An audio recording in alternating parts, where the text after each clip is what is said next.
Bear with me, and I guzzled some cold brew, so I apologize if I talk too fast. So I have two questions for you all. By a show of hands, does anyone in the room know anything about keto? All right, that was everybody. My second question is anybody here know someone with epilepsy or have it themselves?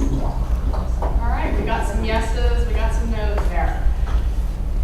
My story includes both of these, but what I'm really about to tell you is how a diagnosis can change a person. For me, I haven't guessed, my diagnosis is epilepsy, but the lessons I've learned are universal, and they are persistence and hope pays off. If that wasn't true, I wouldn't be sitting here before you today.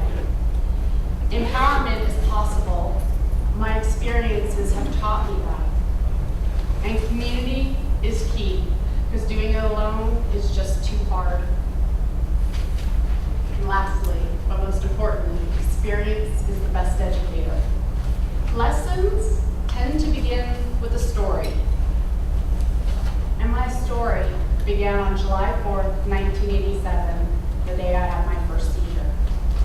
And I'd like to share something with you that I wrote long ago.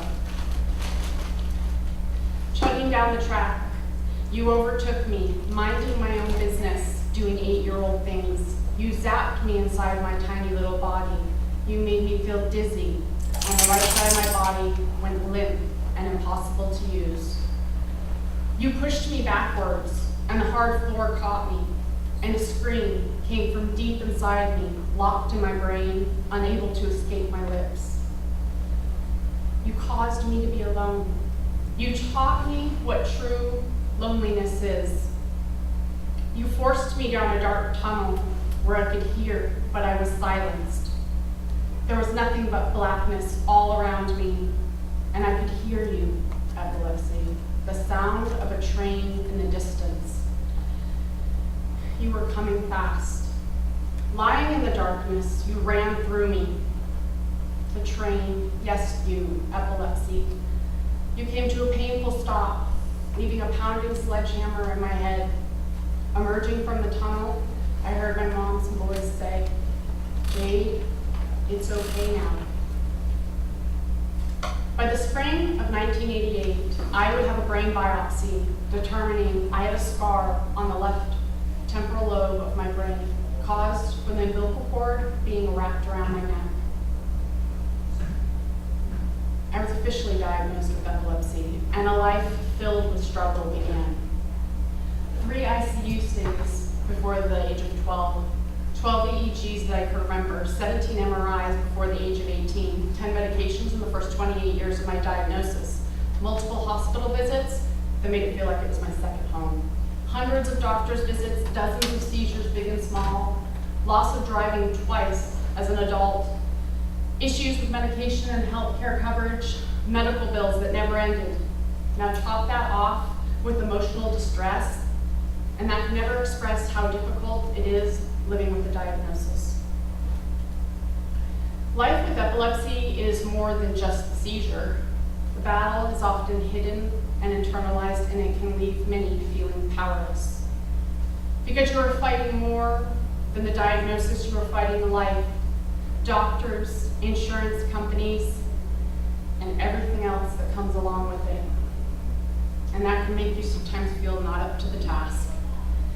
If I knew what I know now, I could have saved myself a lot of pain, suffering, and heartache, but I wouldn't be here to share these lessons with you. I learned that each struggle placed before me was an opportunity, and I'm sure many of you have experienced this, and boy, isn't it fun, especially when you get to learn it over and over and over again. I spent 28 years struggling for medical coverage, with medications, communication with my medical team, and for simple control in my life, when a diagnosis made me feel so alone and powerless. These struggles taught me to be ready to fight, be willing to learn a new skill, keep looking, and be determined. But it took an experience at 25 to understand how little power I had in the world. I stood in my studio apartment, I pulled my shirt off. It was another hot New England summer. I don't know if anybody of you have been to New England, but it's hot, right? I tossed my shirt on the bed, and then I felt that familiar feeling running up my right arm and the air being sucked from my lungs. I thought, oh God, this can't be happening. I'm all alone. I had less than 10 minutes. I had forgotten the last 2 doses of my meds. I know, it's stupid. But you're 25, right? What do I know? The train was coming. I couldn't stop it. I fumbled for my phone, and I called my friend Casey. And I said, I'm having a seizure. I need you now. I hung up, and I ran into the kitchen, and I grabbed my pills and snapped the cap off, and all the Tegretol went spilling across the kitchen floor. I quickly grabbed 2 and I swallowed them, and then I dialed 911. And I lowered myself down onto the floor. I could hear the train loud in my ears, and it was help me, and it all went flat. I could hear a ringing, and I opened my eyes, and I was laying on the kitchen floor with hundreds of pink pills all around me. I picked up the phone, and a woman on the other line said, "This is 911, where are you? We're looking for you." I was so confused, I hung up, and I went outside to look for help. And then seconds later, a cop showed up, and I felt such relief. I was in my driveway barefoot in a mini skirt and just my bra. And the officer got out of the car, and even though I was confused, he looked at me, and I realized I was in trouble. I had all my medication spilled all over that kitchen floor in my tiny little apartment, and I lived in a kind of sketchy neighborhood. And immediately the officer began firing questions at me. Did you take any drugs? What do you want? I knew he thought I was a drug addict. You know, to give him the benefit of the doubt, I was barefoot and half naked, so what did I expect? I was scared. He kept talking about putting me in the back of the police car, and I was struggling really hard to explain, but nothing that came out of my mouth made sense. And then my friend came flying into the driveway and jumped out of her car screaming, "She just had a seizure, she has epilepsy." Immediately, Casey was telling the officer to call the ambulance, and she took me by the arm and led me into my apartment and got me dressed. That experience made me realize how powerless life can be. And up until that point, I had lived with my family where it was safe. But I was on my own now. My mom had prepared me as best as she could. Actually, she probably over-prepared me because she's a nurse. But some things are out of our control. I was 25 years old, frustrated and angry, but I was not about to allow my diagnosis to continue to make me feel powerless. I would spend the next 10 years channeling my anger, fighting for medication, health insurance, doctors, and myself before finding peace with epilepsy. The adversity I faced would build a strong foundation of lessons, and my first was navigating the healthcare system, which often made me feel powerless, like that situation with the police officer. And as I navigated, I learned some very hard lessons, but they were also rewarding. And it ultimately taught me to never give up. I can't tell you how many times I was denied coverage due to my diagnosis. Just know it was a lot. But healthcare is much bigger than just getting health insurance. There's healthcare responsibility, and this was the first step towards self-empowerment for me. It began with understanding, and this can be easier said than done because health insurance is always changing. But reading the policy, making phone calls to the insurance company, and asking questions over and over, that understanding for me. I was the person the insurance company needed to hear from. I became good at reading the fine print, and I received my fair share of letters saying, sorry, we won't cover that. Something I hope none of you ever have to deal with. But learning how to work the system took patience and persistence. And I also found it important to always have backup plans, because health insurance, like life, never goes the way you plan. And part of my backup plan was knowing how to get medication covered if insurance failed me. My biggest fear for much of my life was not being able to afford those medications. And the following story is where that fear came true. In December of 2011, I learned that my brand name medication wouldn't be covered under my insurance anymore. I was standing at the pharmacy and they had rung me up and they informed me insurance would no longer cover my meds. I would either need to use generics or pay the out-of-pocket cost of over $1,000 a month. I said no, and I'm sure you're thinking, holy crap, that's a lot of money. That was a concern, but the biggest fear was in the past, generics had caused breakthrough seizures, and that was my other fear, having a seizure. I was immediately on the phone with my doctor, requesting a prior authorization. And in the meantime, I worked on my backup plan. I crafted a letter and gathered all the information needed to apply for medication assistance programs. And I applied, and then I waited. I had done everything I could. It was just a waiting game now. This experience taught me patience, something I didn't think I had. Eventually, I was informed that my request was denied. I read the letter and the information on the back. It said grievance and appeals rights. This was an opportunity, and I wasn't going to give up. That night, my husband Eric came home and I said, this is wrong, and I want to fight it. I was angry at a system that I thought was there to help me, and I felt it was morally wrong and unfair and unjust. The decision to fight empowered me. I didn't care if I lost. I was doing something to take my power back. I filed a first-level grievance. Denied. Again. I was a force to be reckoned with at this point. I was in college studying the community health and studying community health. And I focused on the budding Affordable Care Act at that time. I was exhausted and struggling with seizures, and I thought, how karmic. This is an opportunity to learn. As you see, there's a theme here. I'm gonna learn. I channeled my growing anger, and I submitted a second-level appeal. Appeal accepted. Now, this meant I had the opportunity to face the people who made me feel so powerless, the insurance company. I won't bother with the details of what I did to prepare.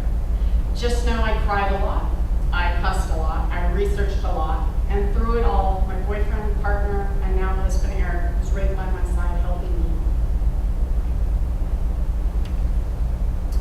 One day Eric came home and found me in my office laying on a pile of papers crying.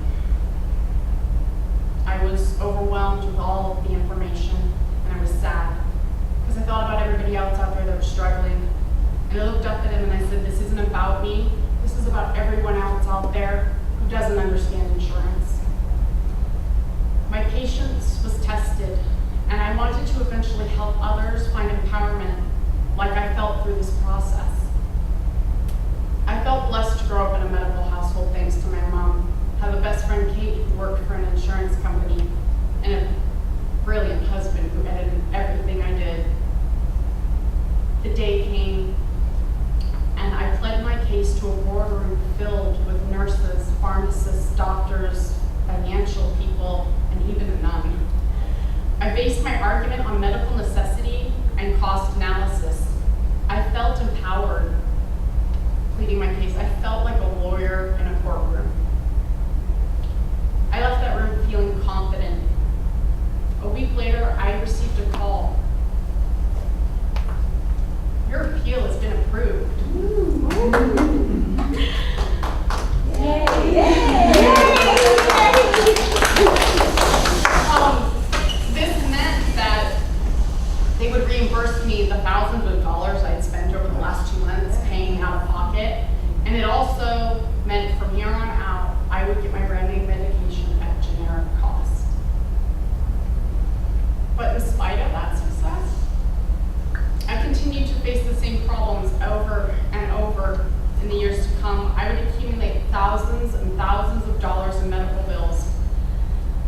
But in dealing with that situation, it made me stronger and more empowered,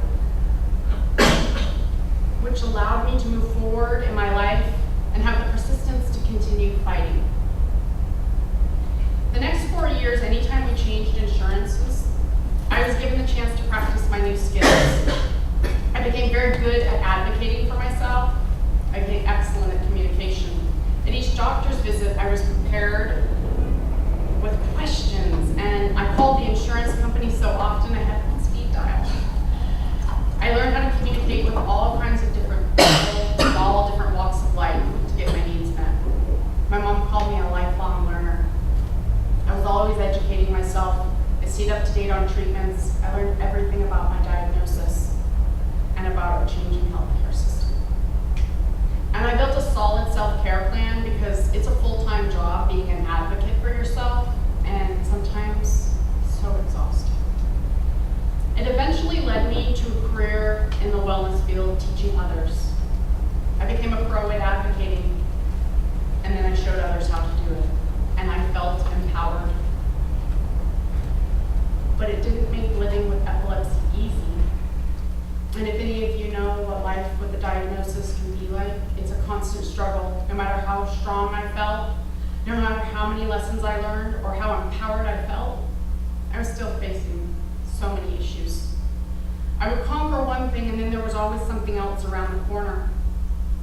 And in 2014, I finally hit my rock bottom, my breaking point. I was truly ready to give up on life. I was on my 10th medication to date, and that most recent one had caused me to become underweight. I had stomach gastritis, and I simply hated getting out of bed in the morning.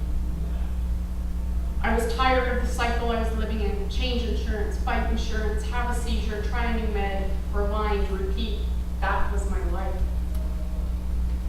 But then in the fall of 2015, that cycle was about to be broken with a phone call that came from my little sister, telling me to look into the ketogenic diet. That's us when we're little. It's me blowing out candles on my 3rd birthday. And that's us this past January. She's been by my side since the day she was born, and no distance will ever change that. She encouraged me to call my neurologist. And the day of the appointment came, and I didn't mess around. I didn't go in there telling him how crappy I felt, because I felt pretty bad. I went in, I sat down, I let him ask me a few questions, and then I said, I want to be on the ketogenic diet. It wasn't a discussion, it was a request, maybe even an order. And I didn't stop there. I didn't ask to be taken off the most current med I was on because it was making me so sick. I only stayed on Barbitrol and Vimpat my other 2 meds. And surprisingly, he said yes. He sent me away with a titration schedule, a link to the Charlie Foundation, and told me, don't eat more than 50 grams of carbohydrates and as much protein as you want. If any of you guys know anything about keto, too much protein means gluconeogenesis. That's for another topic. I had the support of my doctor, but I had no guidance. And it led me down a new path. And I approached the ketogenic diet just like I approached health insurance and medication. I went headlong into it, and I began researching, reading, understanding, and eventually implementing it into my life. I had my websites for recipes. I ordered 2 gram scales to weigh all my food. I had a monitor to test glucose and ketones, and I had my favorite app for tracking food, MyFitnessPal. That first week I started keto, I was overwhelmed with all the planning. My sister stepped in again and said, pick 4 recipes and master them. And I did. And I kept moving down my new path. I wanted this to work, and if you haven't guessed yet, I don't give up. I was persistent, ready to learn, and I began to empower myself with food, and it was a different kind of power, something that felt natural. And it wasn't forced in emotional frustration. It gave my life focus, and with focus, things began to change. for the better. And then maybe I just thought medication and all its struggles become a thing of the past. I began to heal thanks to keto. But I still was missing something. I wanted more community and connection. My diagnosis and my current unhealthy state had made me feel very isolated, and to combat that isolation, I created a social media account. Felt the train inside me, I guess, right? And a few weeks into the journey, I began sharing my story there. And I'll be honest, I was out there searching for someone, hoping I could find someone or some place that understood me. Isn't that what we all want? To be understood? My whole life, a part of me was searching for someone like me, someone who understood. And I met Jillian. And for the first time, I found someone who understood because they were living it too. She came into my life early in my keto journey, thanks to social media, and has been cheering me on every step of the way. Woo! We talk every month about life, epilepsy, and keto. She taught me many things, but what she gave me was a friendship I had searched my whole life for. Someone that understood the struggles, but also believed in self-empowerment. If you haven't guessed, I think Jillian's amazing. And if you don't know who she is, she's right over there hiding. She is my seizure sister, my mentor, my friend, and sometimes I call her my second mom. I'm not sure she likes that last one. Jillian? I tolerate it. She tolerates it. No matter what, we created a lasting bond that has allowed us to branch out and connect with others, like all of you. Creating that account, I had no idea it would help me connect and lead to so much more. My community grew, and now all of you are part of that. I connected locally, nationally, and another piece of the puzzle was put into place, and those feelings of being alone were gone. I had built a community of family, friends, and people who have changed my whole world. And I found strength and power in that, and my life began to change. Life with the diagnosis was getting easier and easier. It was more than seizure control. My life was full of more smiles and laughs, and emotionally things were easier. I won't lie, the battles still came, but they were manageable now. My life had changed, and I felt a power in me that was stronger than any seizure I had ever felt. And it allowed me to begin making changes I never thought were possible. I was able to lower my meds, and currently I'm on the least amount ever, and next month I will lower them again. Through the keto leg of my journey, I also gained the strength to share my story more openly, and it led to a very large stage last month, with hundreds of people sitting in front of me. I shared some of the darkest and scariest parts of myself, and I was forever changed for it. But none of it would have happened without community and family. And I realized on that stage, it was just the beginning. You know that song lyric by Semisonic? Every new beginning comes from some other beginning's end. That is how I see my life. It's always a new beginning, no matter what the struggles. My experiences were my best educator, but I couldn't do it alone. Community was key in supporting me through the journey to healing. My life with epilepsy has been 31 years of evolution, full of trials and tribulation. But I'm proof that empowerment is possible and that persistence and hope pays off. Everyone's healing journey is uniquely different, just like Jillian's. And each of us has a different beginning. Jillian once said to me when we were talking about our epilepsy, she said, my journey was one of blind rage and refusal to accept defeat. Believe me, it was a better way. And ultimately, we both found a healing process through the ketogenic diet, but our journeys to it were very different. But each of us are threads in the tapestry of life, just like all of you are now. And in the end, it brought us together. And we have weaved a deep connection within the low carb and keto community. And I believe each of you can do the same. It is my hope, after hearing me speak today, you have a better picture of what life with epilepsy can be like, how it is for some who have yet to find their voice, and how a diagnosis is just the beginning. As I've said before, I believe persistence, empowerment, community, and personal experiences can help people overcome the struggles, just like it did for me. If you feel inspired, share my story or my latest post on Instagram. Tell a friend about it. Or visit my website and learn more resources, recipes, and more about my inspirational story. I believe that hope, empowerment, education are key to all of this, and a tiny bit of passion goes a long way. Thank you.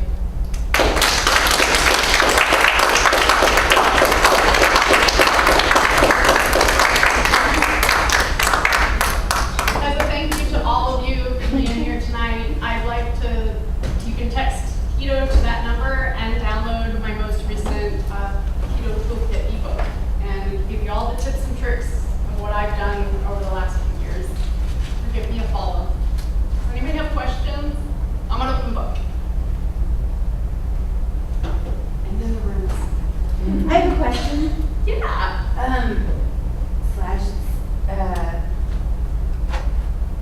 don't know what it's kind of a question. Okay. Statement. It's like a hypothetical dream.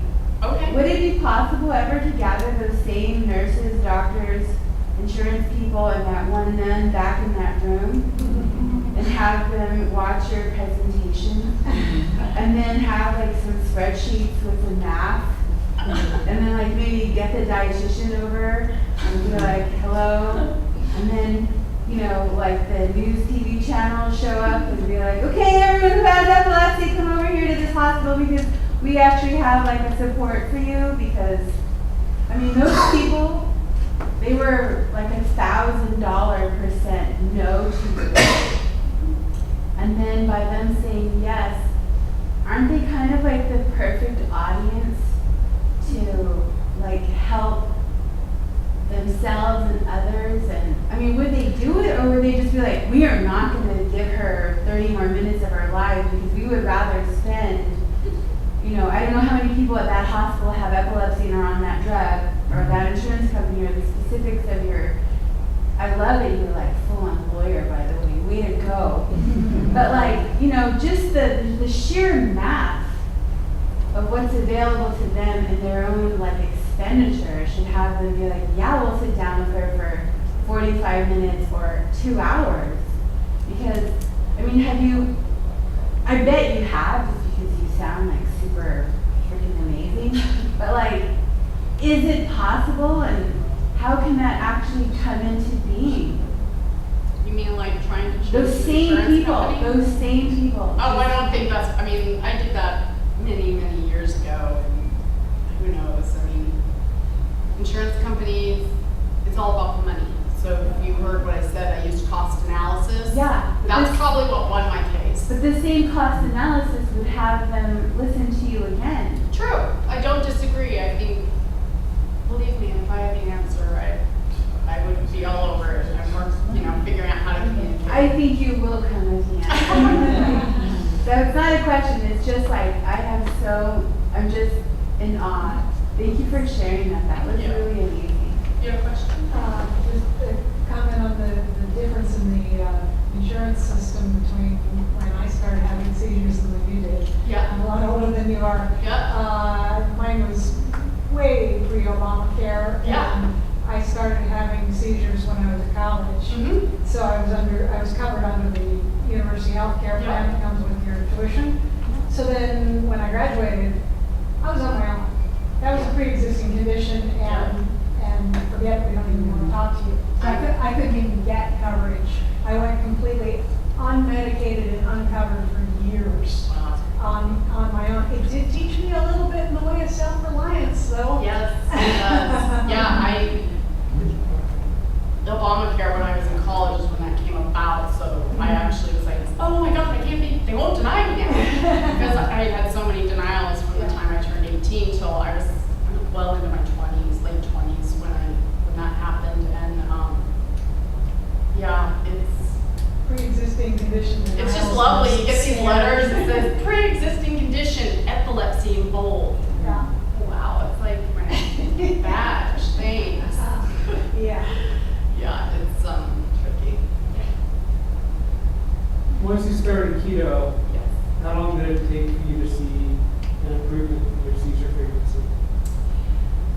much within a month.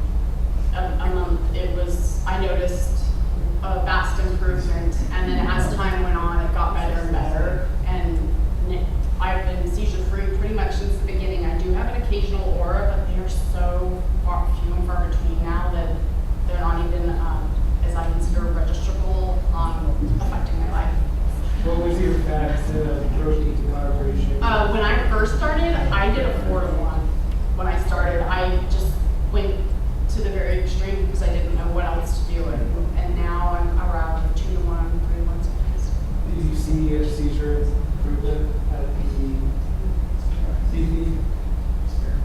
So you had to go to a 4-to-1? I probably didn't have to, but when I had no guidance and I didn't know what to do, and I just sometimes, the whole thing of, let's just go to the far end of the spectrum and hope it works, and that's what I did, and then I had to play around with it. Since when I started and what I do now is completely different. I constantly have to change it up because the bodies change, hormones change, environments change. Nothing is constant. So, but it improved so much more than just the seizure control too for me, like all the cognitive stuff and the side effects of the medication that I was still on was less. So what are your net carbs at now? About 20. And sometimes I don't even hit that. So, yeah. I don't measure like I did though. I kind of eyeball things now. But for the first year and a half, it was everything to the T. Yeah, I made it. Yes, okay. So I've been a neurologist for 40 years. Yeah. And I was trained in a classic neurology. Yeah. I graduated from 1977 from USC Medical School. It was a long time ago. I'm 70 years old, man. And I just... Well, you look fabulous. Well, thank you. So I'm taking a year off, and I'm learning this kind of medicine. I think it's medicine to me, and functional medicine. I'm taking classes and so forth. So I want to tell you from the other side, well, you had gone to see a neurologist who said, you wanted to try ketogenic diet. He said, okay, at least he gave you the Charlie Adams, the one that you mentioned, the protocol, Charlie protocol. Yeah.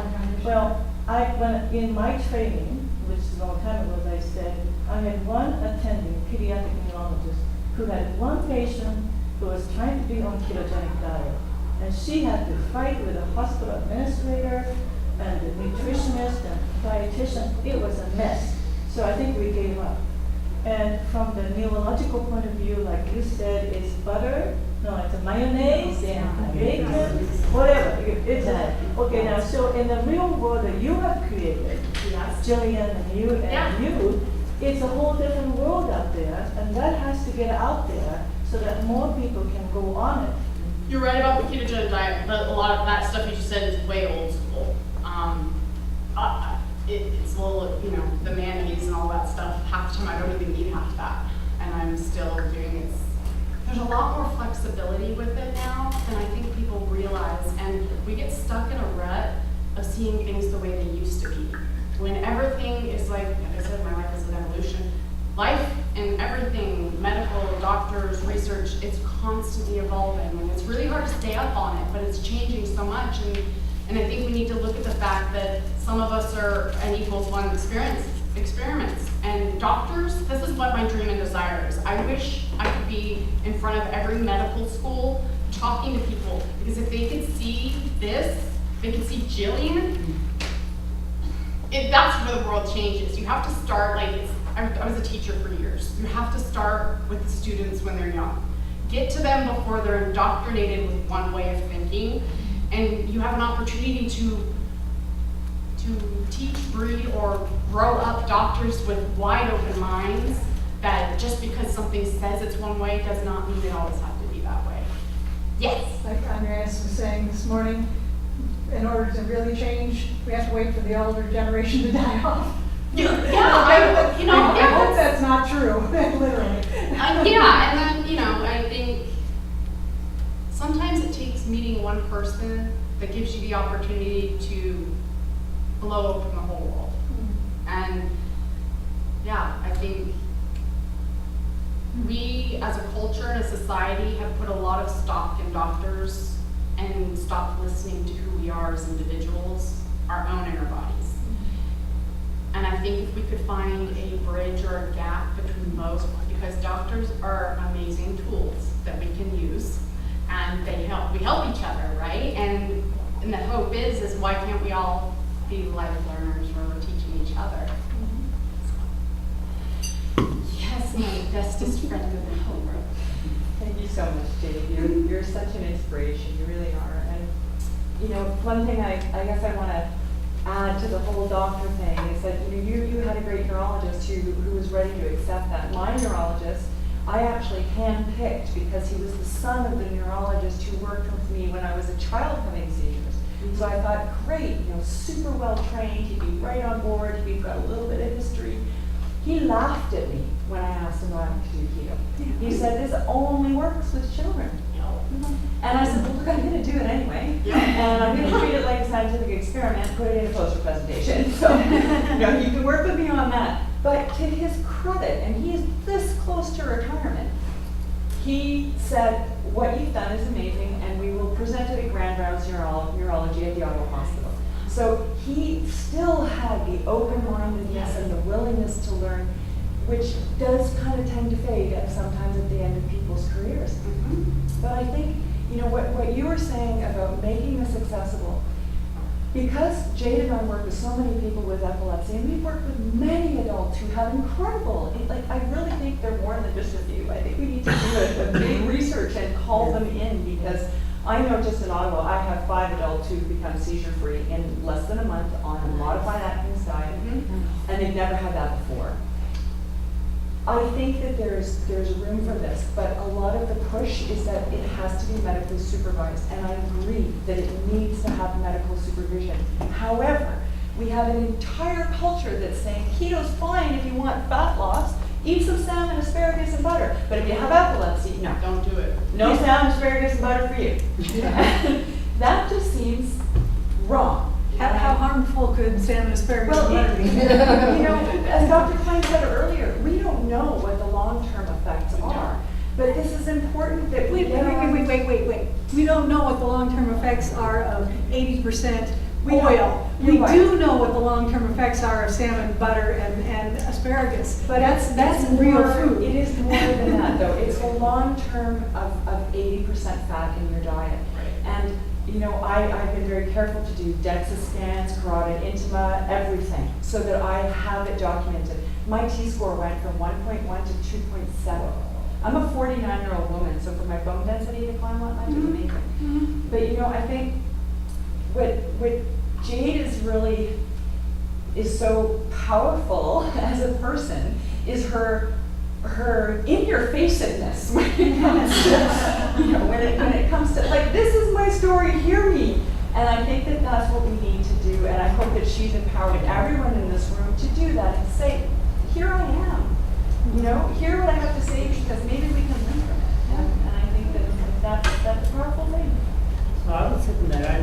I don't think that physicians are rejecting of it. I think it's more the case that many are ignorant of it. So there's always a little bit of fear of what you don't know. Right. But I don't think that nowadays people say it's bad for you.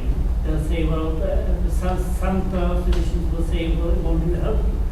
But I don't think that they'll say it's bad for you. So I think doing what you're doing, namely taking your case to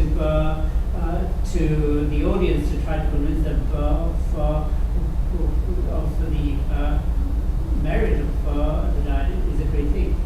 Yeah, I just think, if doctors knew and had a resource, because when my doctor said yes, he knew about it, but he didn't know what to do with it.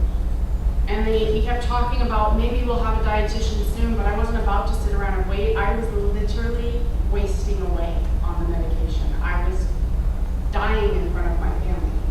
And the fact that he said yes was great, but pretty much if he'd said no, I would have said, well, watch me. That's just who I am. But the fact that he said it was okay. I scared the crap out of him. There is a list of adult ketogenic diet centers that you can get through Charles Foundation. There's not many of them, but less than a dozen across the country. But at least it's out there. Well, yeah, it's out there, but a lot of people don't know how to go about finding it is the big issue. And when I've called one of them, I've called a couple places, and they were like, well, I don't think we can help you. You already know what you're doing. And that in itself is sad. The fact that, you know, I think just every doctor should have, like, this is, if you're interested in it, I may not be able to support you, but this is where to go. And no doctor in 28 years mentioned it. And that is what is sad. I had this one doctor that had said to me, I am simply a conduit of information that I will provide you, and ultimately you need to make the decision of what path you want to take. If we offered medication as one, and then we offered dietary therapies, or alternative therapies, or if you, I mean, I've met people who use aromatherapy and it works for them, but to poo-poo any of it because it doesn't have enough science is, in my opinion, flat out wrong. Because otherwise you're going to be waiting the rest of your life, and I can only imagine where I'd be if I hadn't found that. You had a question about that? Yes, Jane, I was just wondering how difficult was it to titrate your medication? So I started, when did I start titrating Chilean? January, I think. Oh, it was February. It was February. It wasn't too hard because we're going really slow. I've been on this stuff for 31 years. So I'm currently on Vintat and Garbatrol, and I'm titrating off of Vintat. And I don't think my doctor's not really happy about it, but I'm going to push it as far as I can, as long as I stay seizure-free. But basically, we're dropping it like 50, 100. It's very slow, and then we do that for 3. Like, so I just dropped something 100 milligrams, and I went 3 months. And in August, at the end of August, I'll drop 50 in the morning of the Vinpat and stay on the 100, and we'll go 3 months again. And then in October, we'll revisit it. Now, it makes him uneasy, which I can respect, and I told him that, but it's kind of tricky doing it, you know. But that's the one thing I gotta give my doctor credit. He stands by me, and even though he doesn't necessarily like it, he supports me in doing it and helping me do it. But every time I lower, I have to be real cautious. I don't drive for a while. I try to kind of cut back on my work because you can't be on those medications and not have it's not like a withdrawal. I don't know how to explain it because sometimes you can have breakthrough seizures, but if you give it a time period, it evens itself out, and that's what's happened for me. So I'd rather go slow and steady and win the race than go full bore and be like, oh my gosh, here we go again, 50 steps backwards. So, Can I just ask, is that expertise at the level of a neurologist or in He's doing it with general me. practice? So It's my neurologist. Yeah. He gives me the titration schedule. I defer on that for him because I wouldn't just recommend anybody go, I'm just going to stop taking my meds, because there is a big backlash with it. And you have to be very careful. So. And that's a really good point, Jade, because a lot of people are interested in doing this to get rid of the medication because the side effect is so horrible, especially for a subset of the population. So we really have to underscore that has got to be managed by your physician. Totally. And I didn't start titrating off the meds until I've been on the diet for 2 years. Absolutely. I didn't do anything. I waited because I just didn't want it to go wrong. I want to do it right. And if it takes time, I've learned patience. I can do it. So, Yes. I totally agree with you that it should be under the neurologist's care. The response I got from my neurologist when I was talking to you about doing the ketogenic diet was, well, yeah, sure, I've heard of that, but I don't see why you'd bother with the pills to work. So that's true, and that's Total what. lack of support. But you have to respect the doctor's thing. They work with the knowledge they have. So I would never say, but why would you want to screw something up, right? I was kind of pretty much controlled on my meds, but my quality of life wasn't good. But they don't, so he was scared even when I said I want to come off of it. He's like, but everything's good right now. And that's kind of what doctors are shooting for. They balance between quality. We can't, believe me, I used to get angry being around medical doctors and different nurses, being in my mom in the medical field, seeing it from all angles. Doctors want to help, but they're only given so much information to go by. And the other thing is to just get angry at them. You want to do your own work, and then if you don't like your doctor, look for a new one. It's really Well, the thing is, once you're within like a system like Kaiser, you don't really have don't a even choice. get started. So, yeah, you get who they assign you to. And so- I do. I had that for a while, and I was very frustrated. Yes, sir. If I may give a ray of hope here. Yeah, go for it. I love I'm not here because of epilepsy, I'm thrilled by your story. Thanks. Mine was more of a discovering this way of eating and its health effects of me. But I'll tell you what I've run into a lot is the effect of social media. And it's In relation anecdotal. to what? Spreading the word. Oh, right yes. afterward. Yeah. I mean, lighting the pink newspaper on fire. Yeah. You know, just a friend of mine who I told about this about 4 or 5 months ago about eating this way. And she told her daughter, and her daughter tried it and lost like a truckload of weight. Put her story on Instagram, and she's got like 5,000 followers. So that's 5,000 people going, what are you doing? What are you eating? How are you? And so I think there's a big part of this that could really help spread your story as well as acceptance, because you get people going backwards, you know. It's true, and that's kind of my big goal, and that's why I keep doing this, because I always say it like this: how am I going to make epilepsy sexy and cool like losing weight is? You know? How am I going to break the stigma? And I work with I have friends who have epilepsy. I've really branched my network, and we're working on it, but there is so much myth and stuff behind it that it's really hard. Like, this is why I keep saying, get me out of medical school and start at the beginning. Well, Dr. Klein had a question. Oh, did you? I'm sorry. Go ahead. Go ahead. No, but. Okay. Well, you know, so neurological things. You Yeah. know, there was another person with migraine headaches that did not respond to anything except the diet. Yeah. So anything to do any neurological things, Yeah. like MS, MS. epilepsy, Alzheimer's. Parkinson's, This is- any neurodegenerative Yeah. disease, they all respond to ketogenic They diet. do. And it's so difficult to convince other neurologists to look into it. They laugh at me when I go to meetings and go, how about ketogenic diet for MS? There's a famous doctor for MS. Her name is Dr. Terry Wall. Terry Wall. Yeah. And I saw her and I talked to her, and you know, she's not a neurologist, she's an internist. Yes, she And is. she was on TED Talk and everything, Yeah. and I said, how about you try this in neurology? But the resistance in the world of neurology is so strong, I have to tell you. I got out. I was open always, I mean, all my life. I once went to a neurologist conference when I first started this, and I was standing up, and I meant, like, they were talking about the ketogenic diet for pediatrics, and on and on and on I went, and that's great, lovely. I stood up and I go, well, what about adults? The whole room, the whole panel went dead silent. It was like a pin could drop, and I'm like, oh, right, I just opened a can of worms. And It's they basically ignored me. It's ignorance. They don't know.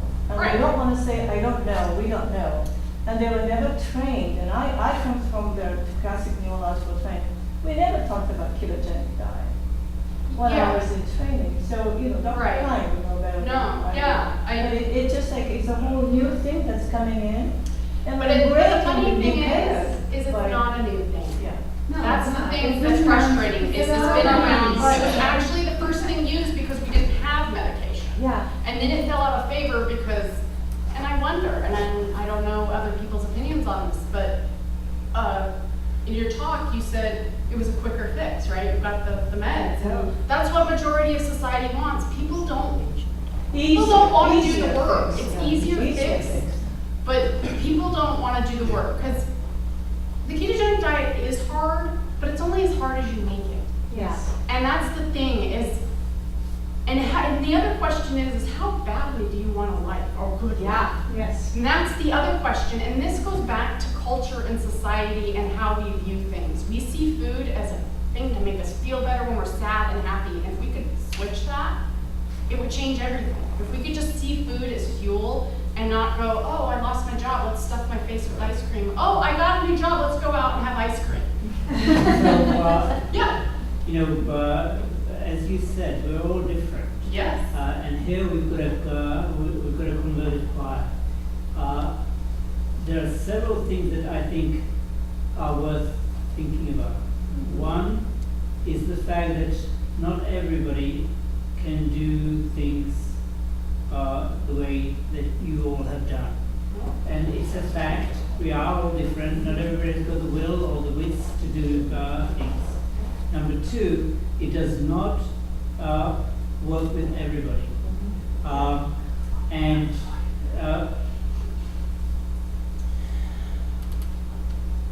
What I think, no medication works with everybody, the diet doesn't work with everybody. You've got a phenomenal story, and that story should be put out there. I have a huge number of patients, and a relatively small proportion of them fit into your category. So I don't think it will be the solution for everybody. No, What you're saying is that we should not be ignoring it. It's absolutely correct. But nor is the opposite. The opposite of that is not correct. That it is good for everybody. It's not good for everybody. I do not believe it is. I fully agree with that. What I believe is if keto doesn't work, find something else that does. Right. Find a different medication, find a different modality, eliminate more stress from your life, but don't give up and just settle is my thing. I encourage people, and my hope, and every time I share my story, is what I am saying isn't keto was everything. What I am saying is don't give up, keep looking, keep searching. If you don't have your doctor you like, find a new one. If you have to go halfway across the world, make it happen. Because life is way too short, way too short. And I know if I had found my way sooner, my life could have been a little different. Yeah. And even if you do have to do it on your own, do it. Do it. No. Yes, I fully respect the neurological profession. It should be under supervised, et cetera, et cetera. But if you have to do it on your own because your neurologist is totally right. And I know more than my neurologist does at this point. I'm sending my neurologist links. I'm doing his research for him. That's great. Yeah, and there's nothing, I mean, this life is about learning and sharing knowledge, and I think it's great. I mean, I wish there was more research on all kinds of things that work for people. I mean, I work in the health and wellness field. I'm a massage therapist. I teach people about advocacy. I do all of that stuff, and there are many ways to healing. Mm-hmm. Just don't settle is the only thing I would say. Don't give up, don't settle, keep trying. Even if it means you go to your grave never knowing, but you'll feel something in trying. And the whole point is not to give up. And the ketogenic worked for me. The diet worked for me. It was great. I talk about it because it literally changed every aspect of my life. But that is not the only way. I give other talks on the same thing, saying, find your own healing process. Very important point you made a couple minutes ago about it's only as complicated as you make it. Yes. It really doesn't have to be that terribly hard. Right. Well, and the other thing is, with the ketogenic diet, like we talked, you have to decide there's a spectrum. Mm-hmm. So you can have kids that are having hundreds of seizures a day, and they go on the ketogenic diet, and maybe now they only have 5 a day or 2 a day. Mm-hmm. That's improvement. So understanding the spectrum of improvement and knowing what is better than was before. Sure. I know that I still kind of have 1 or 2 hours occasionally. Is that 100% seizure free? To me it is. So you have to figure out that and decide. Like most parents, and I talk to tons of parents, and I know tons of kids now, they're on this diet. Some of them are seizure free, but some are not. But the vast improvement, and then the child's personality comes out. That's the benefit of it. It isn't, okay, I don't believe we should be shooting for the stars all the time. Yes, we can hope for it and work towards it, but it's a process. And if it's a little bit of improvement. So I just don't think any one thing is like the answer to everything, but I think we shouldn't sell ourselves short. CBD oil? Yeah, we can talk about that too. I have that as part of my, my regimen of taking care of myself. Yeah, I do. And I think, I know a lot of people that it works for even better. So that's what I mean, is there's other things out there, don't negate. So, yeah. I have 3 questions, and it's basically for Jillian, Melanie, whoever you want to go. 3 questions. So, what are the measures that neurologists use to actually decide that it's okay to titrate? Like, what are you guys testing, or how do you gather your data to make that decision? Ultimately, it's your response to the medication. The goal is for you to have no seizures and no side effects. You can, so that really is the yardstick. You can use blood levels, but Blood levels of what? of the medication. that Medication, you use. test every whatever, you can see levels.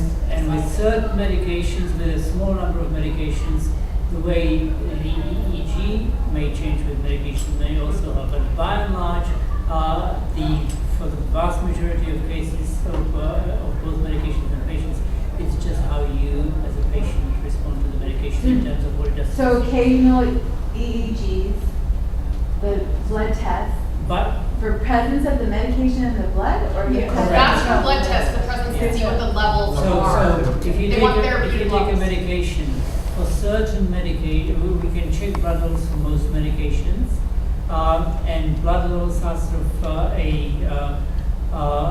a surrogate for what we think may be happening to the in the brain. And do you test for things like glucagon, insulin, and BDNF and IDE? So you cannot test for BDNF. There's no way of doing There is one test. It's new, so Normally we don't. yeah, they normally don't. So, but by and large, BDNF in the brain is made and stays in the brain.